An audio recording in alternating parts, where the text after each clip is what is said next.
What? Ice cubes.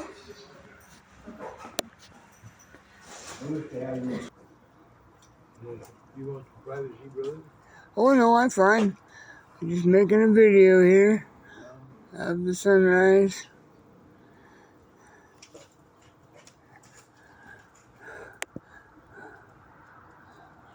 And the hounds and the trees. Man, if I could think of anything to say, I'd do that too.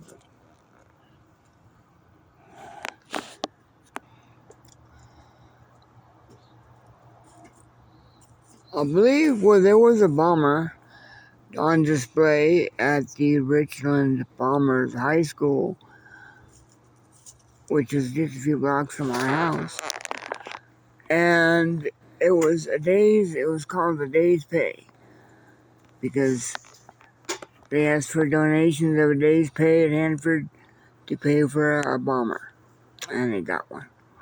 I don't know what kind of bomber it was. I know there's different kinds. I'm still learning about those.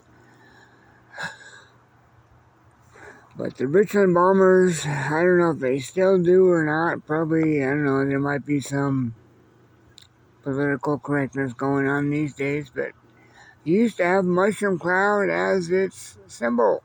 Proud of the cloud. I used to run on the track there. Jog on the track. I was going to college, but I'd also run up the stadium stairs. And one time went up there at dawn. Mark and I were walking around the neighborhood all night with the dog, and we'd been playing chess and stuff. And it was sunrise there. Let's see if I can find him on Facebook. But he was telling me about Westinghouse. They might be losing their contract at Hanford, and I said, well, that's going to be devastating for them. He said, nope, Hanford's just one of many of their operations. They're a big company. And I learned later how big, that they are.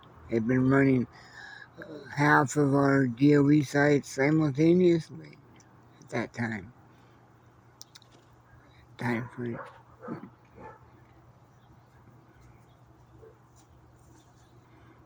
The bombers, I used to get the bombers' pencils, and I think they even had notebooks. I wish I had gotten some. Don't know if you can get them anymore. They have jackets too. But there's also Hanford High, which is right across the street from WSU, which is right next to Hanford, where the office buildings start. And you can see some of the facilities buildings and the reactor from the power reactor, which is Energy Northwest, or formerly Washington Public Power Supply, which is next to Hanford, but not Hanford.